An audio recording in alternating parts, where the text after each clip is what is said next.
Vem pra cá comigo. Estou recebendo o Paulo aqui hoje.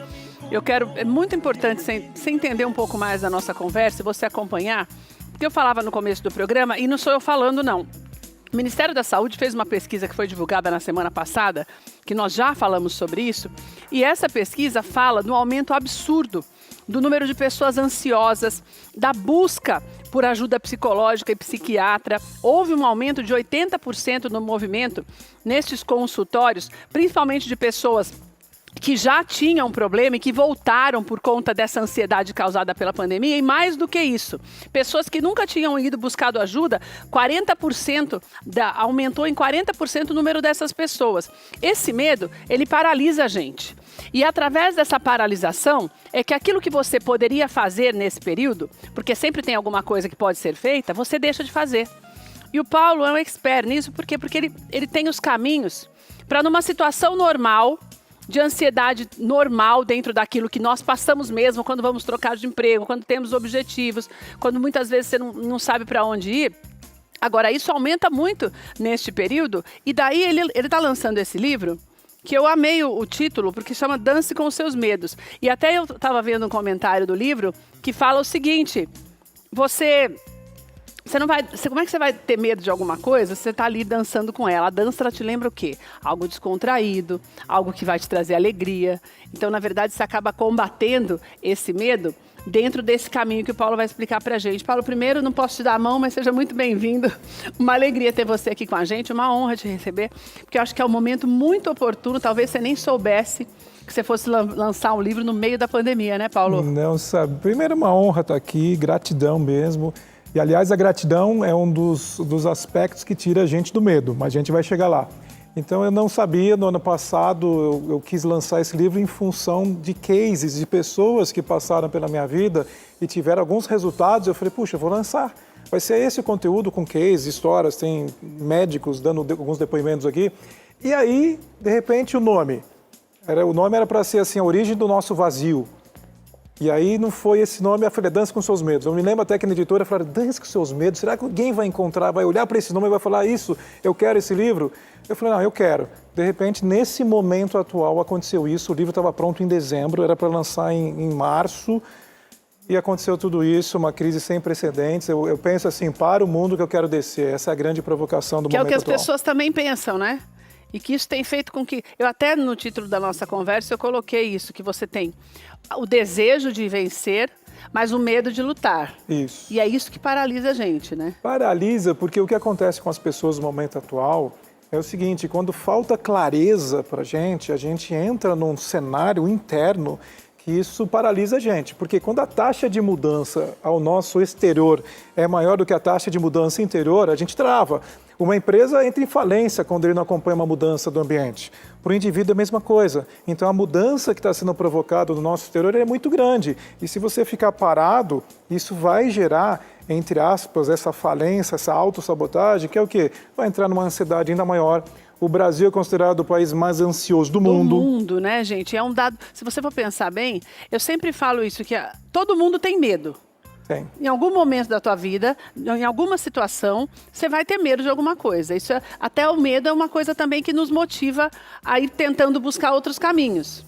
O problema é quando o medo, ele transcende o teu desejo de continuar fazendo as coisas. E eu chamo esse desejo de fome, fome de vida, fome para realizar alguma coisa que vai além de uma força de vontade. Mas quando você é dominado por esse medo e você não dança com ele, eu vou explicar o que é esse dançar com ele. O que é esse dançar, Paulo? Dançar com ele, você dança, deve dançar, provavelmente. Mais ou menos, mas tudo bem, eu já tenho essa ideia de que, como eu falei, a dança é algo que te deixa alegre. Te deixa alegre, te conecta, mas uma dança a dois, normalmente, você é conduzido.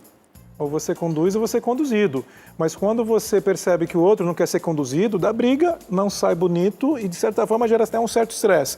A dança é uma condução onde os dois se tornam um só. Essa analogia serve para o medo, porque é o seguinte, você tem que entender o medo, a origem desse vazio.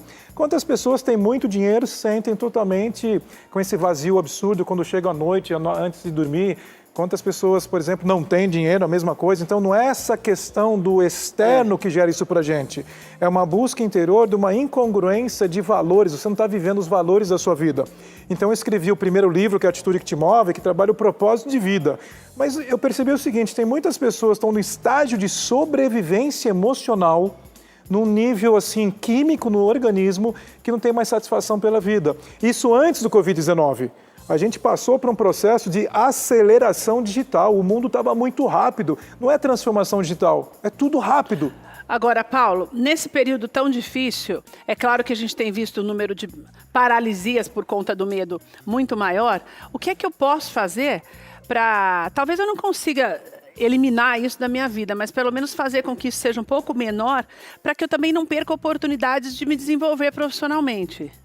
Eu falo assim da minha própria história, né? Eu tive 2 falências há 18 anos atrás, profissional. Essa falência profissional gerou uma falência no meu primeiro casamento, gerou uma falência no meu corpo, eu cheguei a engordar 25 quilos.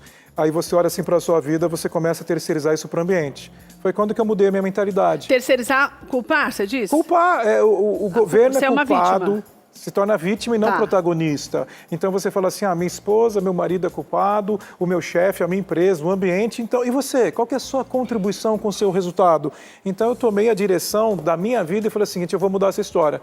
Então eu comecei a trabalhar energia física, mental, emocional, espiritual e financeira. A partir do momento que eu saí do esgotamento mental e emocional, entrei de frente para os meus medos. Eu tinha medo de não ser reconhecido, tinha medo de não ser bom o suficiente, eu tinha medo de escassez, mas se eu não tiver um emprego, como que eu faço para sustentar os meus filhos?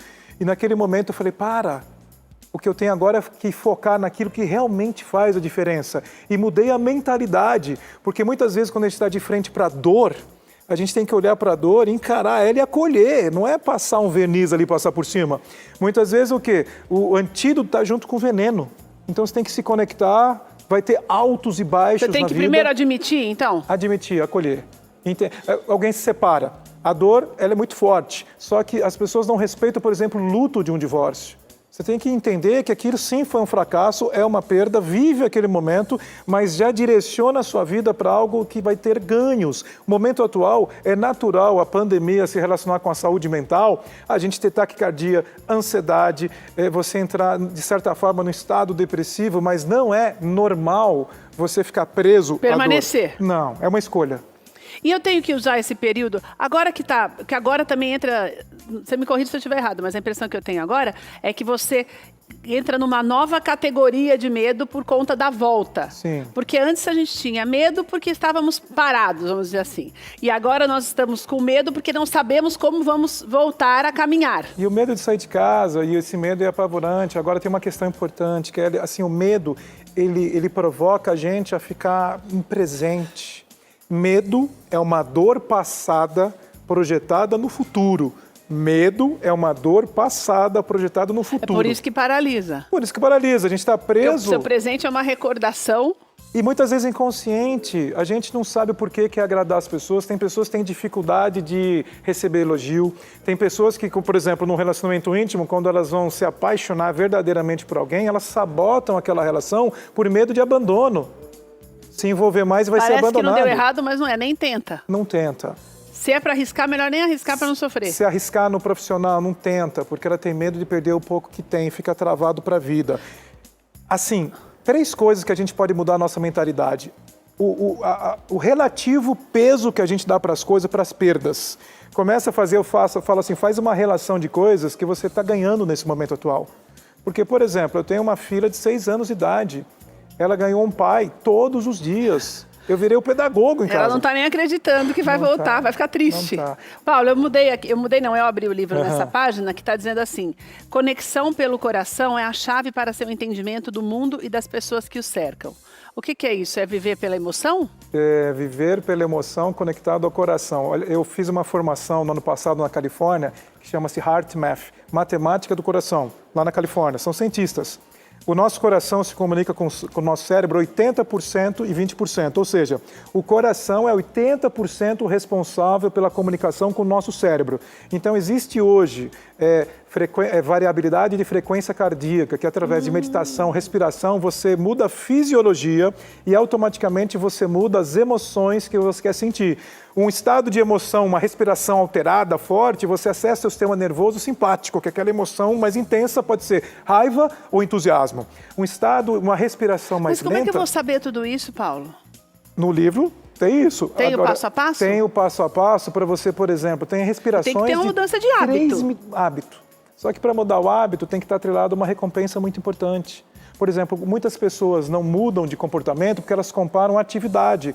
Uma atividade de acordar de manhã, fazer atividade física ou fazer uma leitura, se ela for pensar, nossa, é chato, mas o benefício que ela traz é importante. Então a gente tem que começar a comparar benefícios e não atividade. Porque o nosso cérebro, para criar um novo hábito, funciona na base da recompensa. Qual é a recompensa por eu estar aqui hoje? Qual é a recompensa por eu estudar 2 horas por dia que eu faço hoje e não precisaria mais? Porque o meu propósito de vida é ajudar as pessoas, é contribuir para um mundo melhor. Então isso é um chamado que faz você cair de pé quando tem desafio. De uma maneira meio legal, mais ou menos legal, é tipo a relação custo-benefício? É exatamente isso. Só que emocional. É o trade-off da área emocional, né? Esse custo-benefício que você trouxe, e você vai perceber o seguinte, quantas vezes a gente contabiliza só as coisas ruins?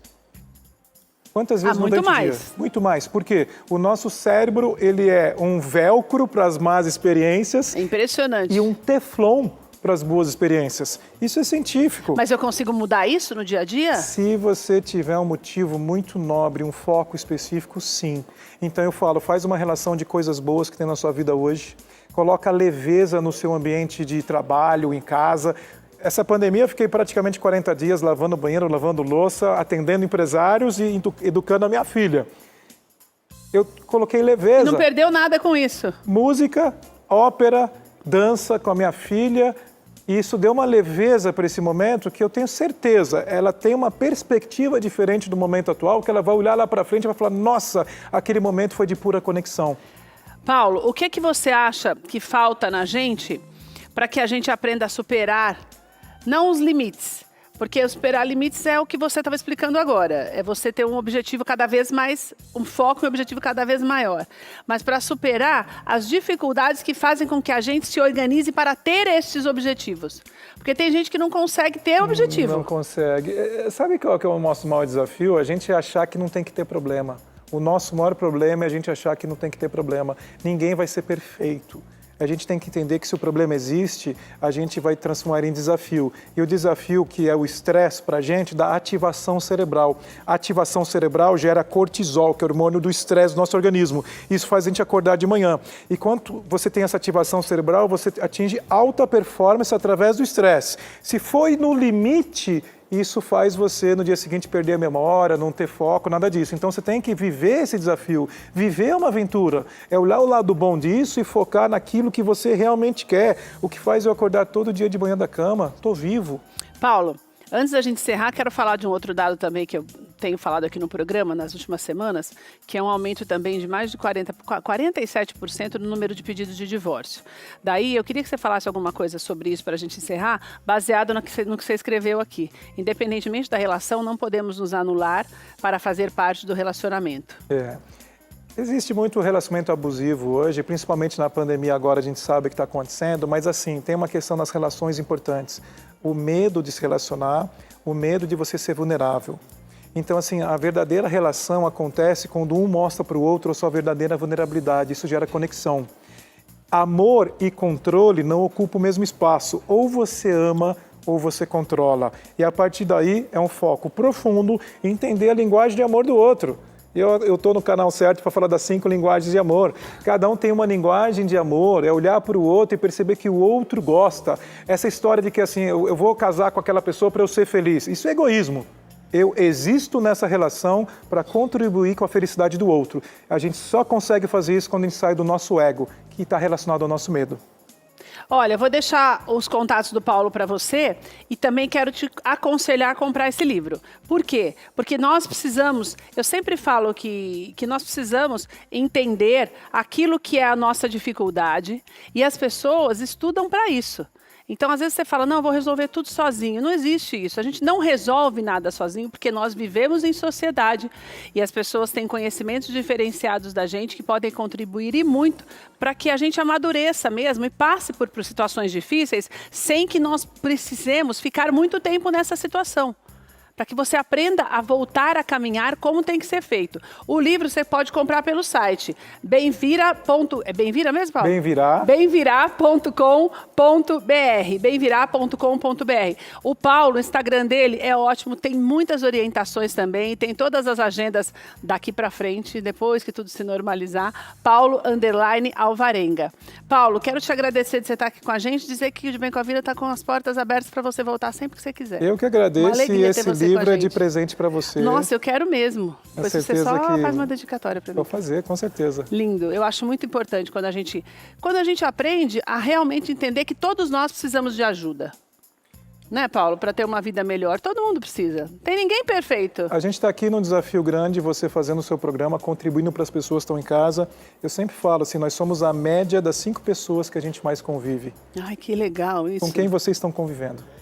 Olha, hein? Gostei. Média das 5 pessoas que nós convivemos. Ou seja, se você selecione com quem você convive, porque senão isso pode te contaminar ao invés de te ajudar a ir para frente. Obrigada, viu, Paulo? Eu que agradeço. Obrigado.